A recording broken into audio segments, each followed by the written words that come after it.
Welcome to Stocks in Translation, Yahoo Finance's video podcast that cuts through the market mayhem, the noisy numbers, and the hyperbole to give you the information you need to make the right trade for your portfolio. I'm Blikre, co-hosting with Yahoo Finance's head of news, Myles Udland, who's here to cut through the news fire hose and focus on what really moves your money. Today, we're going to be talking about asset bubbles. Is AI in one right now? And how should investors be positioning themselves amid this new AI revolution? Our phrase of the day, capital cycle. When everyone rushes into the same hot trade at once, it sets off a cycle that can make or break investors. And on today's Market Show and Tell, we're fleshing out the invisible parts of a company's balance sheet, intangible assets, which can make or break a market leader in today's economy. And this episode is brought to you by the number 27 billion. That's the dollar size of a recent off-balance sheet funding deal inked by Meta. How the AI boom might soon be financed in the shadows. And today we are welcoming Kai Wu, who's the founder and chief investment officer of Sparkline Capital, an investment firm that uses machine learning on unstructured data to discover mispriced stocks. He's co-founded a quantitative hedge fund and served on Jeremy Grantham's asset allocation team at GMO. And before he graduated Harvard, Kai worked closely with famed economists and historians like Edward Chancellor and Ken Rogoff. Really excited to talk with you here today, Kai. Just give us a big picture overview of where you think we are in the market right now as we close out 2026. Well, 2025 has been a great year for the market. S&P's up, 15% this year after some concern in the April trade hiccup. We're kind of back on track and set to close the year in a great place. I think I fast forwarded a year, but thank you for correcting me. We are now ending 2025, not 2026. Myles. Well, I guess my question is so we're here to talk about, I think, the AI cycle. You've done a lot of interesting work around how this parallels to previous cycles. But before we get to that, I'm just curious what you make of the year, because you mentioned trade, and it's it just doesn't really feel like part of the conversation anymore. It feels like we've moved on to just doing this, where are we at with the hyperscalers? Where are we at with the AI trade? And as you look at the market landscape, does it feel like the macro has just become the fundamentals, essentially, of the Magnificent Seven? I think that's right. Basically, we're dealing with this one massive theme, which is the $400 billion that the big four hyperscalers are plowing into AI capex, which trickles down all through the economy, whether you're utility or real estate, construction. So there's a lot of sub things happening here with the labor markets, with the Fed obviously today, and with the tariffs. But I think it's all kind of subsumed and all kind of secondary to what is the biggest theme in markets today and over the past few years. Yeah. Right. The Magnificent Seven stocks have compounded at 27% over the past decade, effectively powering the returns of the entire market. Well, and I think in that context too, you talk to a lot of investors who are all, I would guess, kind of desperate to not be playing the AI theme, but everything, whether because it's the market cap of the S&P 500 or the way sectors are weighted, everything is an AI trade. How do you kind of square that circle for folks who want to, again, they might want to go to their clients and assure their own clients, hey, it's not all AI, don't worry about this. How do you work through that kind of loop? Yeah, it's pretty tricky because, as you point out, 1/3 of the S&P 500 is in these Magnificent Seven stocks, and that's not even counting all the kind of second order and other stocks like the Oracles of the world. So it's a really hard thing to do. I think the challenge is trying to find a balance, because what is the opposite? The opposite is to say, I'm going to not participate in innovation. I'm going to ignore what is likely to be one of the biggest changes in technology in our lifetimes, and instead buy value stocks, maybe go international, buy some bonds, avoid stocks altogether. So a lot of the work I've been doing is trying to figure out how do we thread that needle between the two extremes of being, super bulled up on AI, let's just buy all the biggest AI plays, and the opposite, which is kind of the ostrich strategy, putting your head in the sand and hoping things just blow over. Yeah, this never worked out for me, but I think this is the perfect segue into our phrase of the day, Myles. All right, let's talk about it. Let's do the capital cycle, which describes how rising investment in an industry eventually boosts supply, which lowers returns and discourages new investment. That is, until conditions reset and the cycle begins again. Now, we talk a lot about bubbles, and the capital cycle can help us understand the mechanics behind them. Now, Kai, you've studied and written extensively about the rise and fall of capital cycles. This goes all the way back to railroads. I think it was a piece you wrote maybe over the summer, maybe earlier this fall. So let's just talk about, let's just step back and say, this kind of sine wave, I guess it really is. How does that cycle play through, and is there a point within the AI cycle that you see us at right now? Yeah, so just from a high level, what is the capital cycle? It's this idea that when an investment opportunity becomes exciting, companies rush to invest. And then the investors inside companies reward them with higher stock prices, which then encourages further investment. And on a standalone basis, that's fine. Of course, it's rational for any individual firm to invest in an opportunity they see in the future. The problem is that if people collectively do so, right? You end up with a large collective investment into a industry.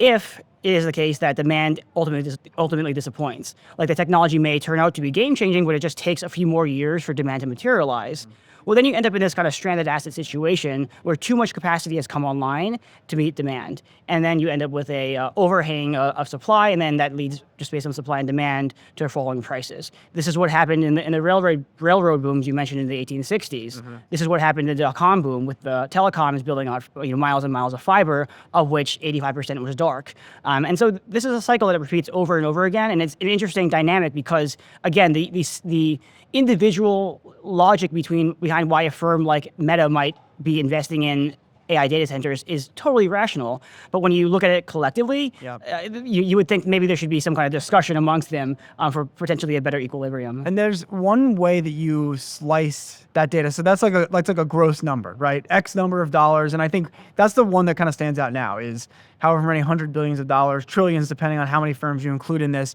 are being invested against CapEx. But you also did work that shows that as a percentage of overall investment. And I feel like that's the one that to me made this AI, I don't want to call it a bubble, AI investment boom look a little more interesting historically.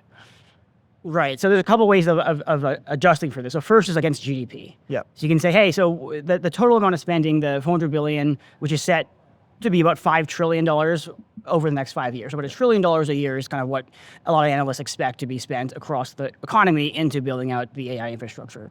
As a percentage of the GDP, that's about 1.3 percentage points, which is higher than what we saw in the dot-com boom. And while less than in the railroads, there's a key distinction between what's happening today and what happened back then. So when you lay a rail track, that asset will be good for 30 years or more. I mean, it could be the case that, maybe no one's using it the next few years, but at some point, that thing's not going to go fast. That thing will be utilized. Same with the dot-com boom. Yes, there was dark fiber, but eventually Netflix and Meta came around and started using it for streaming in a subsidized way. The challenge with AI is the depreciation schedule for these GPUs. Most of the hyperscalers say around 5-6 years. Folks like Michael Burry and other kind of more bearish folks are saying 2 to 3 years. But whether it's 2 or 5 years, it's still a pretty short period of time. Yep. Meaning that if I make the investment now in the GPUs, which are roughly 1/2 to 2/3 of the value of a data center, you better see a payback soon, because in 10 years, that's not going to be worth anything. These GPUs will be obsolete. I'm glad we got to that, and I want to hit on circular financing too, but right now, and maybe we got time for that later in the show, but now we got to take a break for Market Show and Tell, where we are breaking down intangible assets. Now, these are the non-physical things like software, data, patents, and customer loyalty that do not show up clearly on traditional balance sheets. And traditionally, you'd see factories there, equipment and inventory, not so much about the apps and algorithms and user bases that investors are increasingly caring about. So Kai, you've argued that this intangible economy is now the main engine of value, market value, something old school valuation tools miss. So maybe break this down for us. Yeah, I mean, this is something that I've been thinking about for a long time. You think of the kind of traditional value school of investing. It originated Buffett, Munger. Yeah, and all the way back to Ben Graham, who wrote Security Analysis, the big tome, the Bible of Value Investing, in the 1930s. But we're 100 years now into the future from when Ben Graham wrote, and the economy is not a bunch of factories and textile mills. It is these asset-light businesses where brand equity, human capital, network effects, and intellectual property all kind of rule the world. These are what create moats for firms in the modern information, services, and consumer economies.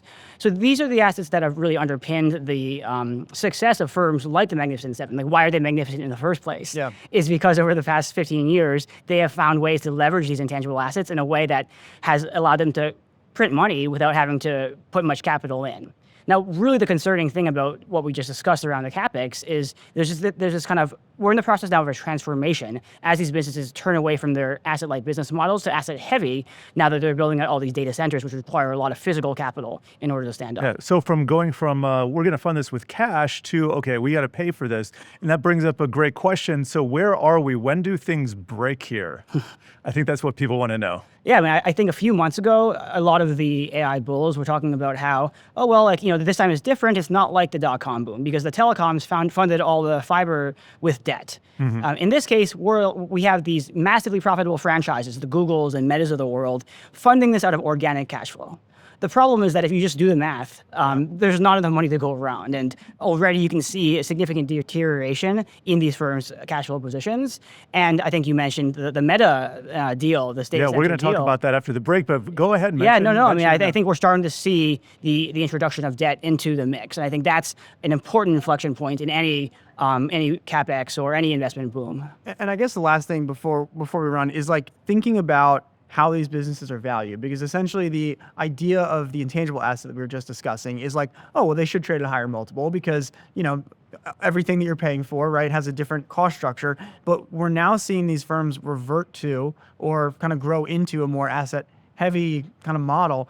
I think what's interesting is two parts. One, how does that change the way that the average investor looks at these companies? But two, the premium on NVIDIA, is not as high as you would think. Like on a straightforward PE, it's just not as crazy expensive as you would think, because I think investors realize there's a lot of capital intensity along with this business, even if it is making tens of billions of dollars of profit every quarter. So I'm just curious how you think about that paradigm shift in let's call it the West Coast model of intangible, right? And we're going back to an East Coast spreadsheet kind of, there's a lot of just a much different looking balance sheet now with the capital intensity. Yeah, I mean, I don't think we're quite there yet. We're in the process now of this transition. If you had asked me 5 years ago or even 3 years ago, I would have said the problem that the challenge for many investors is that they're trying to value these businesses on a kind of traditional price to book basis.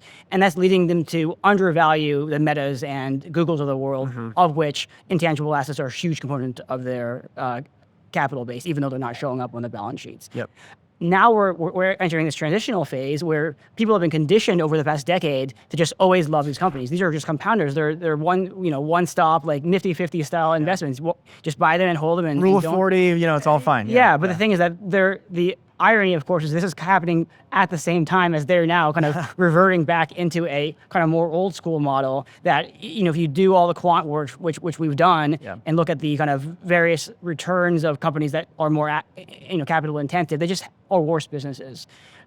Capital is unfortunately kind of more of a commodity, especially in an environment like today with all the money sloshing around. Yep. And so while having network effects around search as a moat is basically being able to build a data center a moat. I mean, as you've seen with CoreWeave, Nebius, Oracle now entering the space, the AI cloud is a pretty competitive arena, which is very different from the oligopolistic market structure we saw before with the big tech. Yeah, and we're seeing the cloud is actually a very large physical space, right. even though it's not quite a cloud. All right, we're going to take a short break. Coming up on the other side, though, we're going to talk more about the financing and the mega deals that are happening in the shadows, and we'll have a runway showdown that pits an AI bot against a Wall Street incumbent. Stay tuned.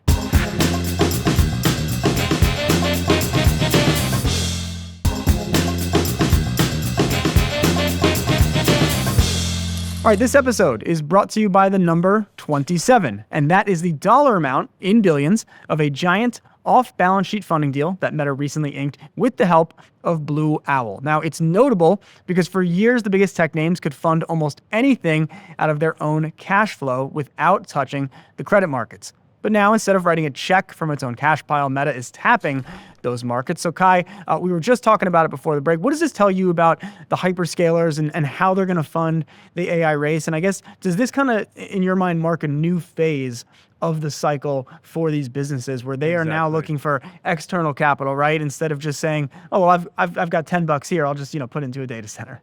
I do think so, right? I do think, when it was purely equity finance, when the numbers were not so large that these firms could fund these as almost science projects off their balance sheet in the same way that Google might fund Waymo. It's a very different situation. And now, as investors in the S&P, 1/3 of our money's in these companies, of which they're now, they realize we need to kind of recruit additional investors in order to make this happen without severely impacting our balance sheets and our cash flow positions. And that's why Blue Owl and a lot of these other firms are now being kind of brought into play to fund the next leg of this build out. And how much does circular financing, finally coming back to that, account for anything that you might think, okay, now we're approaching a tipping point? Do you have any metrics that might help an investor say, okay, well, now it's time to maybe get out before the last holder of this bag is stuck with that bag? I mean, certainly not a good look, right? Like just optically, if NVIDIA is investing in OpenAI so they can go buy NVIDIA chips, like that's or something AMD, we've seen in the past, and it's not like a great like thing optically. Will it ultimately matter? I don't know, but what I would say is that a lot of the defenders of the current "this time is different" philosophy would argue that, well, things is different because instead of global crossing, we now have Google. But the problem is that these companies are becoming increasingly entangled due to these circular financing deals with private companies such as OpenAI. CoreWeave and Nebius play a key role in kind of disintermediating the cloud demand. Oracle as well, which is not has a lot more debt than the traditional Mag 7. And I think that as the kind of thing all gets more and more intertwined, you end up in a position where they will rise and fall together, right? So, at one point you could say, well, I just don't buy NVIDIA. Like, I don't have any OpenAI exposure, so I'm okay. It's a private company. But the thing is that we're increasingly ending up in a situation where this whole AI ecosystem is increasingly just one big trade, as we kind of started the discussion with, and it will rise and fall together. And we're sitting here on Fed Day, so we're about an hour, we're about 40 minutes. Yeah, that's going on from too. Right now, we're about 40 minutes away from the Fed's expected cut rates. But I think what's interesting about this debt now coming on, or coming into the tech sector in a different kind of way. I mean, they've issued debt before, but in this specific context, it makes interest rates and the Fed really a bigger part of the AI story, even though the Fed, they didn't make themselves part of that story, right? But now there's going to be a rate sensitivity to these businesses in a way that there really wasn't before. Yeah. And do you factor in interest rates into this and like a return to ZIRP or anything like that? Yeah, I mean, that's a really good point. So one thing I've argued before, and there's research that shows this, is one of the things that's broken the transmission mechanism of monetary policy has been the rise of the intangible economy. Intangible assets are, for a variety of reasons, less sensitive to monetary policy. I guess one of the reasons I can mention is that it's hard to collateralize intangible assets. Like you can't say, oh, I'm going to take a loan out against this patent. I mean, you can, but it's not commonly done. And so as a result, the sensitivity of the economy to interest rate cuts has been lower in the past. But now again, like the big but is as we transition back now, at least for part of the economy, into this more capital intensive situation, yes, I think certainly interest rates will play a more and more important role in the sustainability of the boom. Well, I'm glad we covered the Fed there. We got to make a hard pivot because we have got a markets take on a classic Hollywood gab show staple, Who Wore It Better? Today's runway showdown heads south in Manhattan from the shops of Fifth Avenue to Wall Street. On the left catwalk, we've got a traditional human Wall Street analyst sporting classic pinstripes, paper reports, years of pattern recognition and judgment. And on the other, we have the AI co-pilot analyst, decked out in tailored techwear, a tablet glowing with highlighted filings, patents, and news headlines.